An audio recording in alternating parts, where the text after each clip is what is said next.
Welcome to our webinar on portion size. I'm Hannah Skeggs and I'm the Nutrition and Scientific Affairs Manager here at IGD. And today I'm joined by our special guest, Bridget. And so I'm Bridget Benn and I'm from the British Nutrition Foundation and I'm the Nutrition Communications Manager. The reason that we've joined forces today to bring you this webinar is that both of our organisations have been researching portion size for a number of years. Whilst we've both undertaken extensive consumer research, IGD has focused on helping industry set and label portion sizes, whilst BNF have focused more on educating the public. Therefore, in today's webinar, we'll look at both our key consumer insights, what industry can do, and how we can upskill consumers' choice. But firstly, a quick intro for those of you who aren't familiar with IGD. We're a research and training charity which sits at the heart of the food and grocery industry. As a charity, we exist to upskill people working in or looking to join the food and grocery industry. We develop research and best practice, bringing companies together to find solutions on healthy eating and sustainability. And we're really fortunate to be supported by over 1,000 food and grocery organisations from across the entire food chain. All of our resources and best practice are underpinned by research. So, for example, our extensive research on labelling involved over 7,700 consumers. And we've also conducted one of the world's largest workplace catering experiments with the Behaviour and Health Research Unit at Cambridge, involving 17,000 employees across 19 workplace restaurants. So all of our research and resources, including our reports on portion size, are freely available on igd.com/healthy eating. But first, some scene setting. So our latest Shopper Vista research, surveying a nationally representative sample of 1,000 people, found that 88% of people agree I'm actively trying to improve some part of my diet. But of course, not everyone wants to eat healthily all the time. In fact, only 4% claim to do so. So as an industry, we really need to create products and solutions that help translate this good intent into action. And of course, not eating healthily all the time becomes pretty obvious when we look at the state of the nation. So as you're all aware, obesity is a huge problem globally and also in the UK. 1 in 5 children begin school overweight or obese, and this rises to 1 in 3 by the time they leave primary school aged 11. And these overweight and obese children are much more likely to stay that way into adulthood. So we do really need to find solutions as an industry. So next I've got a quick quiz for you. I'd love you to answer whether portion size of pre-packaged products are generally getting bigger, getting smaller, or staying about the same. Fantastic, I can see some of these results coming in. I'm just going to wait until a few more of you answer.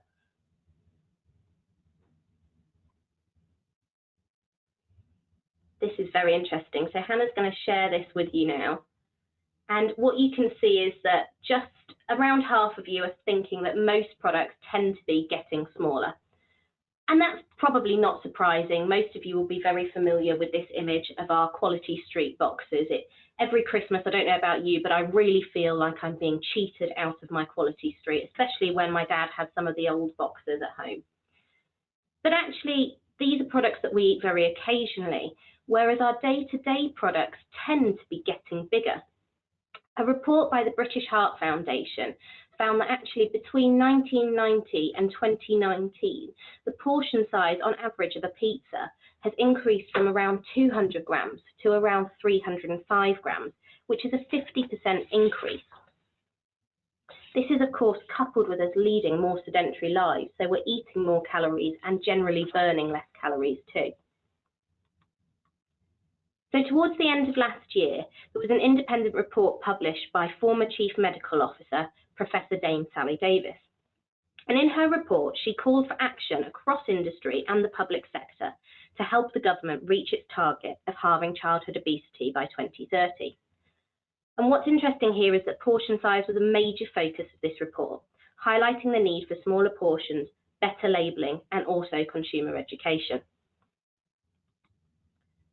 And whilst we don't have portion guidance from the government, portion size goes hand in hand with the reformulation programmes. For example, calories are seen as an area that Public Health England are focusing on reducing.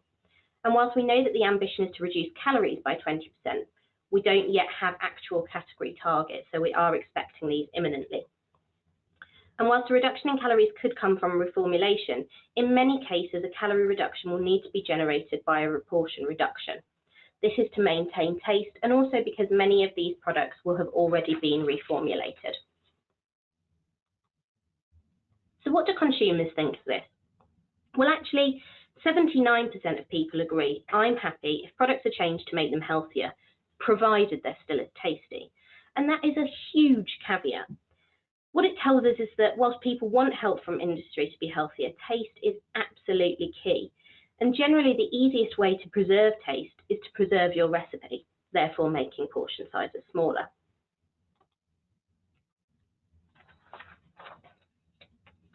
Sadly, although portion reduction could be a key lever for improving public health, it's just not top of mind for shoppers. Whilst 85% of shoppers have an aspiration to improve their health in some way and are looking to eat more healthily, just 1 in 5 are trying to eat smaller portions, and it's even less of a priority when eating out. So that goes down to 14%. With all of this in mind, we decided to undertake consumer research to capture knowledge and understanding of portion size, and specifically the consumer response to reducing portion size.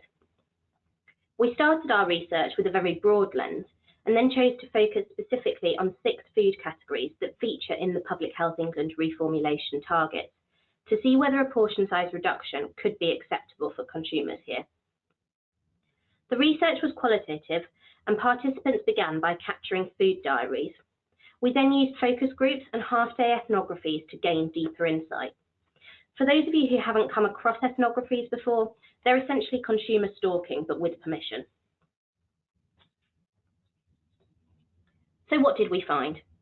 Well, many consumers really don't know what an appropriate portion size is, although some of them do use their own tactics to try and monitor how much they eat, such as buying pre-portioned foods or using specifically smaller bowls for their cereal. It gets especially confusing when it comes to children. So one participant said, I don't know how much I'm meant to be eating of anything, let alone how much I'm then meant to be giving to my son. No one tells you this. And we did see that a lot. There's just generally poor understanding of what a correct portion looks like. Many consumers are still totally unaware that portion information is available on pack, and those who are aware often don't trust it to be a realistic amount. Things get even harder when that advice is then given in grams, as it just doesn't feel relatable, especially when cooking a composite dish. So, with front of pack labelling increasingly available, why is there this confusion? So, providing accurate nutrition information to consumers is a legal requirement of packaged food and drink products in the UK. And the Food and Drink Federation estimates that front of pack labelling is now available on around 80% of pre-packaged products in the UK. And these labels tell the consumer what a recommended portion size is. But when we tested the use and comprehension of these labels with over 1,000 consumers in 2019, we found that very few people are looking for portion size information on pack. And when looking at their comprehension specifically, 25% are just not understanding the information provided. So we dug into that a little bit more at our focus groups. And they suggested that some of the confusion occurs when it's hard to interpret the recommended portion. So one lady specifically talked about per 1/9 of a box of cereal. Firstly, it just felt too mathematical for her, but also after she'd had 1 or 2 portions, it was very hard to estimate how much of the cereal remaining was 1/9 of the original box. Therefore, we really find people looking for on-pack cues, such as the little markers on a packet of rice that help you know exactly how much to pour out. Where you are and who you're with really does matter, because it really frames our decisions. At home, there's 3 main considerations for people. Not going hungry is especially important for families. Nobody wants to send their children to bed with an empty belly. And culturally, we just eat to clear our plates, not until we're full. The third consideration to be mindful of at home is that when cooking composite foods, it's really hard to calculate a serving. Does 1 serving of pasta and 1 of sauce and 1 of meat actually equate to 3 servings of food, or just 1? On the go, health is less of a priority. Decisions are often made quickly, and many consumers don't think that cheap and healthy options are available. Often multiple items are purchased to ensure people are full for longer. One consumer said, "I'm usually so ravenous by the time I get something, I then overbuy just to make sure I'm full." Finally, meals out are really about the experience and the occasion. So on rare occasions, quality is more important than size, for example, when you go to a tasting menu or a Michelin star restaurant. But for the majority of the time, these occasions are a chance to indulge, with customers associating satiety with satisfaction. One thing that was very interesting in our Eating Well and Eating Out report is that many experience a cycle of overindulgence and eater's regret. This is when people order a large amount of food for fear of missing out, but later regret it, and it actually reduces the frequency that they eat out, suggesting that if portion sizes are smaller in the first place, they may frequent the establishment more often.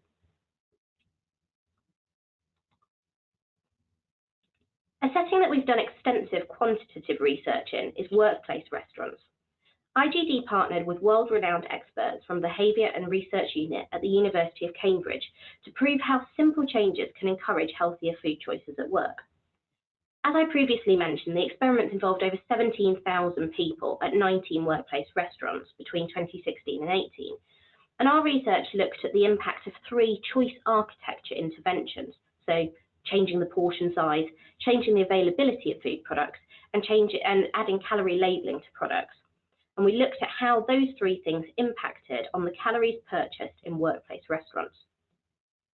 As part of these experiments, we reduced the portion sizes of foods, including main meals, sides, desserts and cakes, available in workplace restaurants.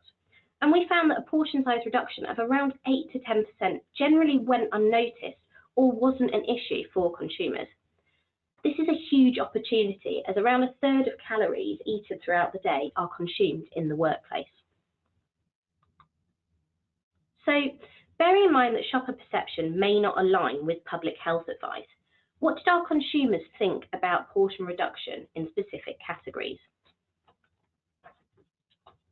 Well, one of the things we looked at was biscuits, and it turns out, unsurprisingly, that biscuits are very emotive.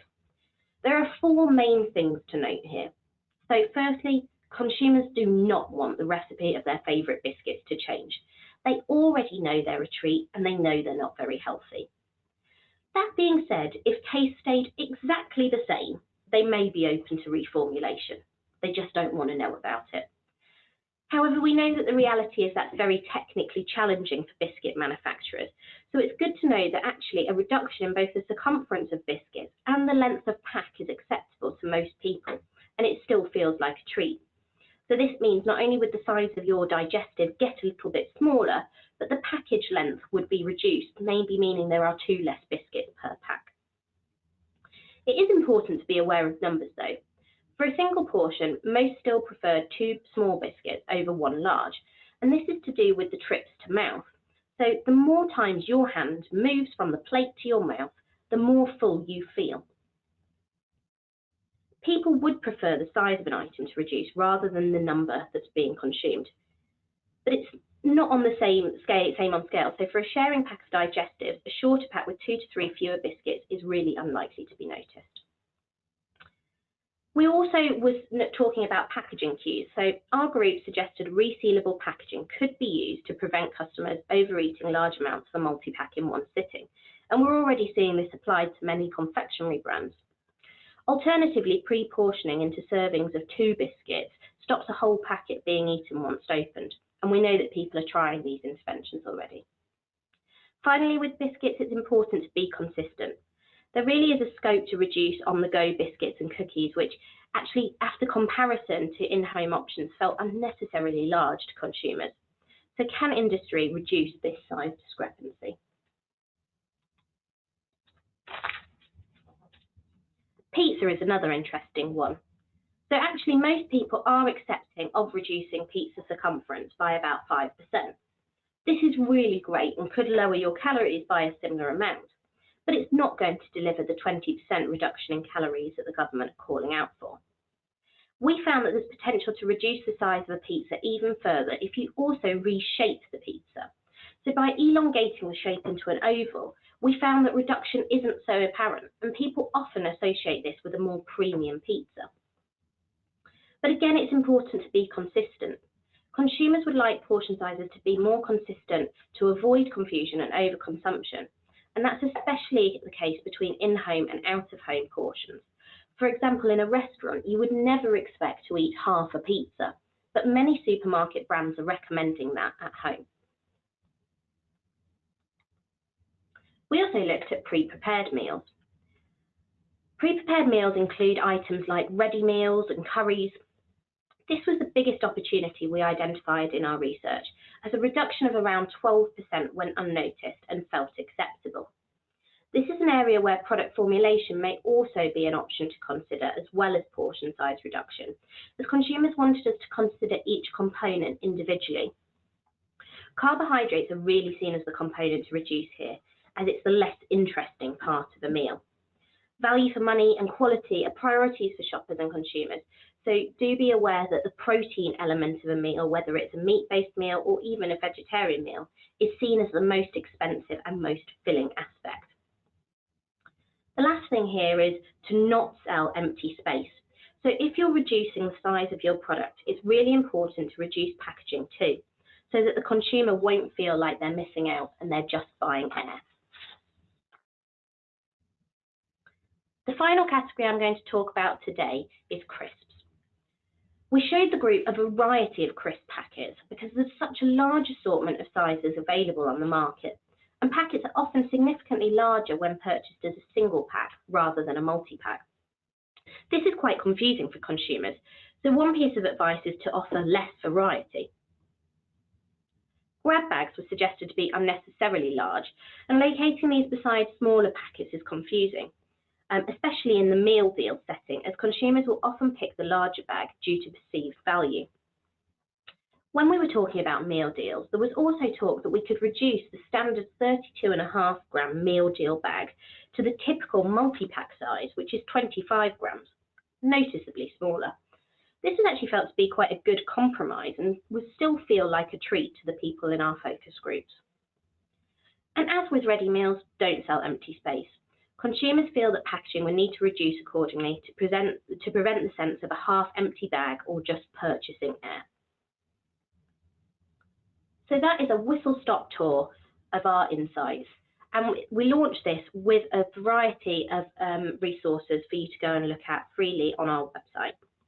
We launched our consumer research last year, and this guidance also includes category-specific guidance for sweet morning goods and ready-to-eat meat products like sausage rolls, so please do check it out. As there's no industry standard for setting or reviewing portion size, we worked with a working group to create guidance to help companies approach portion size at the same time. And finally, we updated our guide to communicating portion sizes on pre-packaged products. These can all be found at igd.com/portion size. So in conclusion of my section, portion sizes generally are increasing, and they're not top of mind for consumers. This kind of presents an opportunity because people aren't paying too much attention to them, but we also know that it's something that we want them to focus on more in future. There are many opportunities for gradual reductions, and our guidance can hopefully help you. I'll now hand over to Bridget, who will talk about the B&F portion-wise research.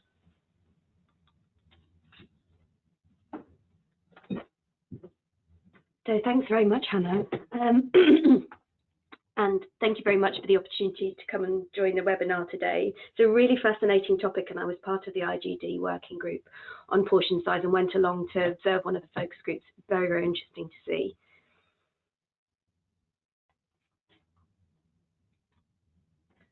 So I'll be talking about the B&F work on portion size. I'll start by just introducing the sort of technicalities of what we did, but I want to spend most of the time talking about the work we did with consumers, and you'll see a lot of similarities to the findings that Hannah's just presented.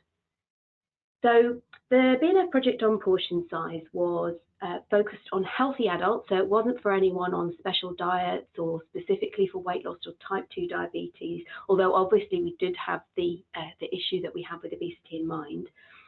The idea was to provide practical portion sizes that people could use in their daily lives, and we also to allow people to put this into practice in the context of a healthy diet, we wanted to suggest how often to eat foods from different groups as well. So in the same way as we have a portion size of 80 grams and then a frequency of 5 a day for fruit and vegetables, we wanted to give some ideas of frequencies for the other food groups as well. And all of this aiming to complement and be consistent with the UK Eat Well Guide. And of course, coming from us as a charity, not from government, these are guidance, not recommendations. So the first thing we did was look at portion sizes and food group frequencies. So we looked at portion sizes in existing food-based dietary guidance. So a number of other countries have portion sizes in their guidance. So for example, in Ireland, in the US, in Australia. We looked at portion sizes within the National Diet and Nutrition Survey to see what people reported eating there in their food diaries. We looked at retail portion sizes, so what was available in supermarkets, both for single serve things like fish fingers and for things like pasta or rice, where guidance on serving sizes are provided on pack. And we then did some test diets to look at how these portion sizes could fit into a diet that met with our current food and nutrient-based recommendations. So from all this work, we developed a model with categories for portion sizes for different food groups and estimated what we felt were sensible portion sizes.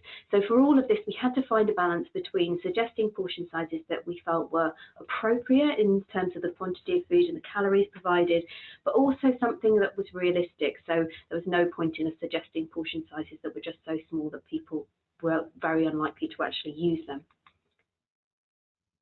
So when we looked at the food groups, as you know, the food groups include lots of different kinds of foods. So if we're talking about starchy foods, that can include anything from, say, a rice cracker right the way up to a portion of pasta.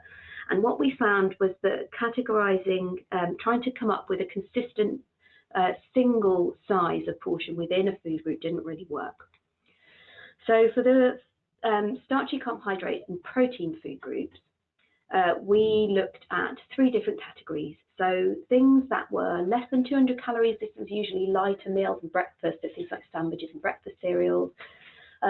More than 200 calories, so that would be more main meals, so things like portions of pasta or rice, or portions of meat or fish, for example, and then snacks, so less than 150 calories, so things like perhaps nut butters from the protein group, or rice crackers, or those kind of things like popcorn, for example, that could fit in from the starchy carbohydrate group. For dairy and alternatives, we didn't find this categorization worked in the same way, but of course the current guidance is to guide people towards the lower fat options rather than the higher fat sort of hard cheese type options. So we categorized the dairy foods as being either low or medium on the food label or high on the food label. The portion sizes were really developed on a case-by-case basis because we had lots of different data available for each different food. And of course, every food is treated slightly differently. So you probably think about having a portion size of nuts in a very different way to how you would think of a portion of pasta, for example. So for things like bagels, we based it on a retail average because we didn't want to suggest portion sizes that weren't available in the shop. For breakfast cereals, for example, we looked at NDNS data because the portion size on pack was actually a bit smaller, so it tended to be sort of 30 to 35 grams given on pack, whereas for the NDNS, we found the average portion size was more like 40 grams. And you can see there are other examples there where we've taken a specific type of data because of the way that the food's consumed. So moving on now to talk about the consumer research. So we did a number of focus groups, but I'll focus on the first group that we did in this presentation. And this was really aiming to get some background around what people thought about portion size as a concept, what they did already, what they were aware of in terms of any guidance around healthy eating and portion size, and importantly, what kind of information they would like. Because we were looking to develop resources based on the numbers that we put together, and we needed to understand what people would actually want to have in terms of resources around portion size. So for the scoping, we used 2 groups, one a bit older, one a bit younger, balance between men and women, different socioeconomic groups. We selected people that all had at least some level of interest in healthy eating, because we're aware that there are some people who actually probably aren't interested in these kind of resources. We didn't include people who had any special diets that needed because of a medical condition. Everybody we talked to shopped in major supermarkets and wasn't following any kind of extreme or fad diets, just because we knew that would have skewed the results too much. So the first thing we looked at was some general background about what they thought about healthy eating overall. So we talked to them, what do you feel is a healthy diet? And what we found was that it was much more, people talked a lot more about what foods they should or shouldn't eat than how much of the food that they should eat. Specifically, fiber days of fruit and vegetables, people were very clear that was a good thing, very clear that sugar was bad and they needed to reduce it. A lot of people mentioned eating less meat. Portion control was mentioned in relation to treat foods, so confectionery, fried foods, that kind of thing. But overall, there was patchy knowledge in terms of what made up a healthy diet, lots of fads, lots of myths, and a lot of skepticism, particularly around information that they felt could be biased. So one example I remember was mentioned was around information promoting milk consumption that was funded by the dairy industry. So we then talked about the Eat Well Guide. So when we said, has anyone heard of the Eat Well Guide, not that many people had heard of it just from the name, but lots of people recognised the plate concept and said, yeah, I've seen it in the GP, seen it, I remember it from school, for example. People generally liked the visual way it was presented, so they liked the fact that it was a plate, they liked the fact that it was providing examples of different foods, but they didn't feel it would change their eating habits. And that really seemed to be because of a lack of information about how to physically put it into practice, what should they eat for breakfast based on this, what would they choose as a snack. So they weren't clear on how often they should eat all the different foods pictured, whether it was per day or if it was per meal, how much you were supposed to have from each of the food groups. So when we dug a bit deeper, it was clear they were not 100% clear about how to put this guidance into practice. So alongside this, people mentioned other things. So hunger and satisfaction were very important. So similar to what Hannah mentioned earlier, if we were going to give any guidance that was going to make people think they were going to end up hungry at the end of their meal, that was definitely not going to be acceptable. And also, obviously, pleasure. People wanted to enjoy their food. Anything that suggested that you're going to make their food boring or tasteless was definitely going to be rejected. Okay, so we've got a poll now. The next part of the consumer work was about what do you think about portion size? So I'd like you to let us know what you think about how often people thought about portion size. Was it at most meal times and snacks, at some meal times but not snacks? Was it when they were eating out, or that they mostly didn't think about it? I can see that's coming in. Yeah, so I think we've got an overall majority for that they mostly didn't think about it. I think we can put those up now. And you're absolutely right that most people really didn't think about portion size at all. Where they did mention portion size, it was around possibly controlling weight, but something that a lot of people said was, well, you know, I'm not on a diet, I'm not losing weight, so I don't need to think about portion size. So it was something that people felt was for other people who were on a diet, not for them.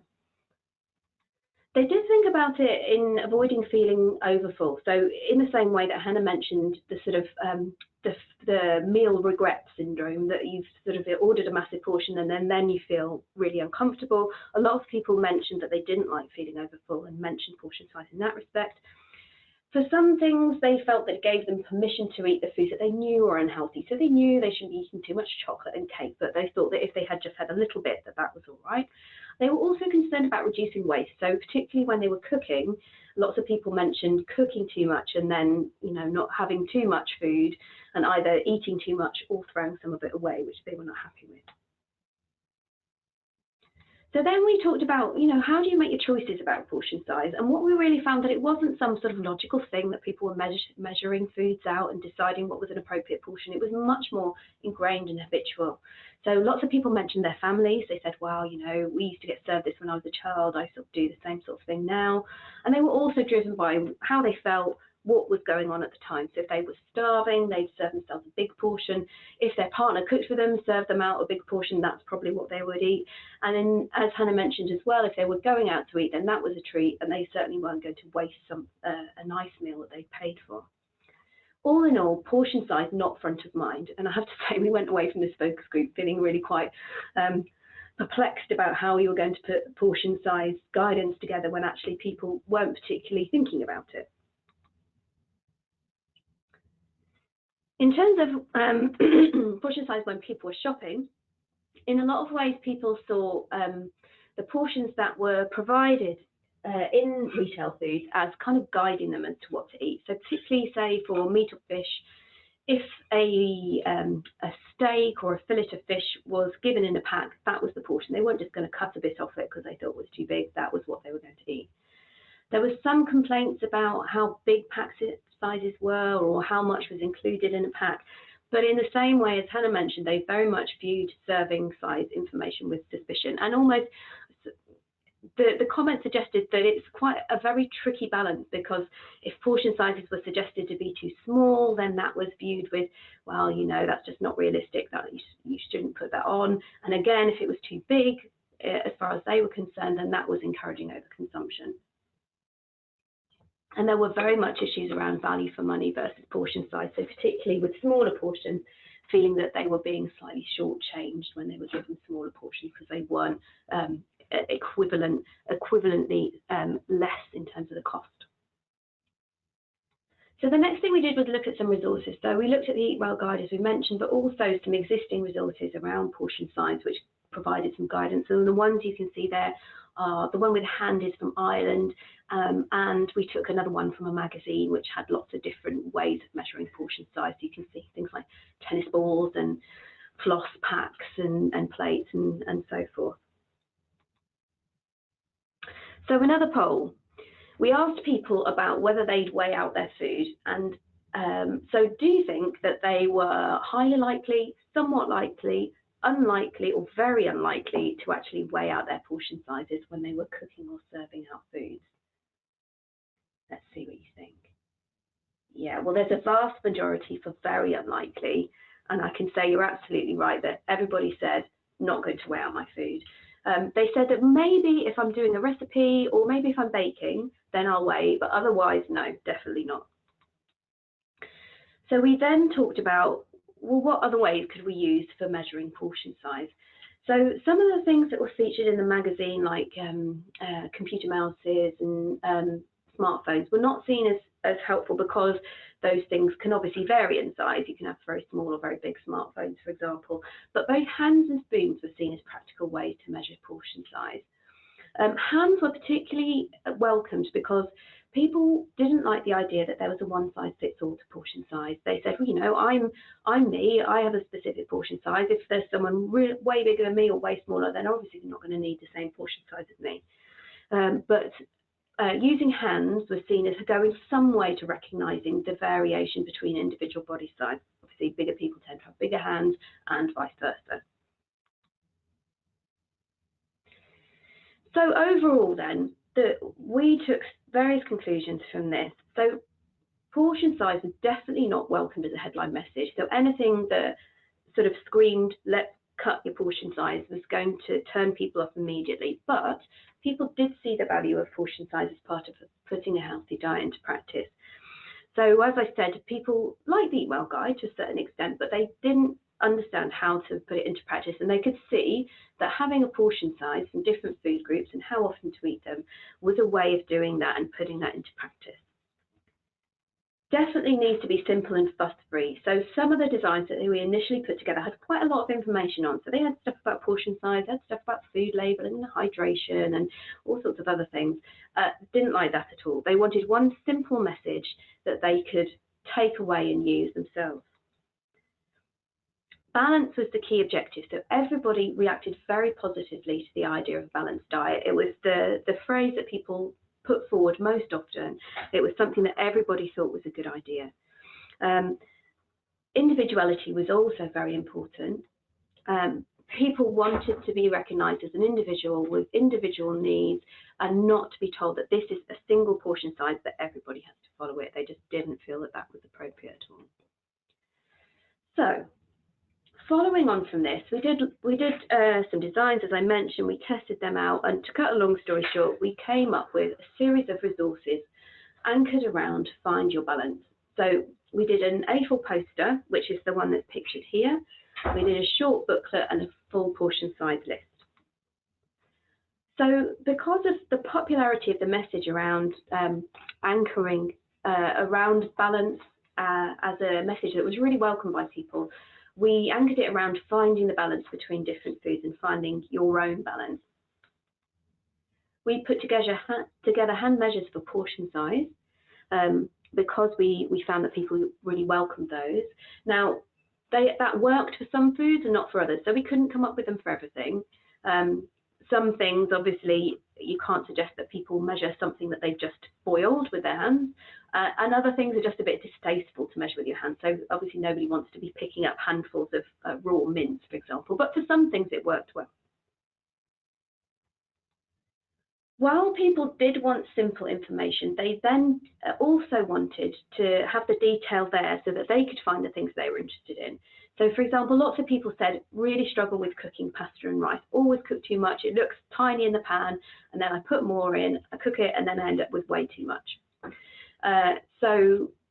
We put together a full portion size list, which you can see some images from here, which had all of the foods, all of the portion sizes, how to measure all of them. And interestingly, in terms of downloads, this has been the most downloaded resource that we've got on our website, and probably has been downloaded twice as much as the shorter, more simple resources. So I think people they want a simple initial message, but they do want the detail for them to look for the things that they want to check.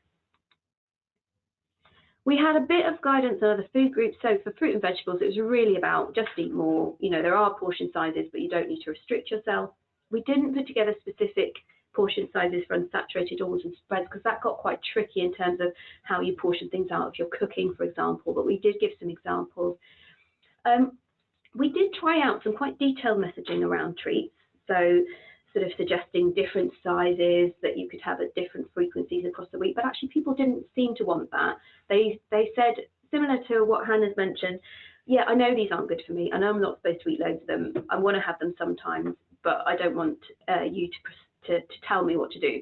So we just had a few examples of portion sizes. We suggested it's a good idea to go for smaller portions, say 100 and 150 calories, if you're having these foods, and to gave some examples of how that looked.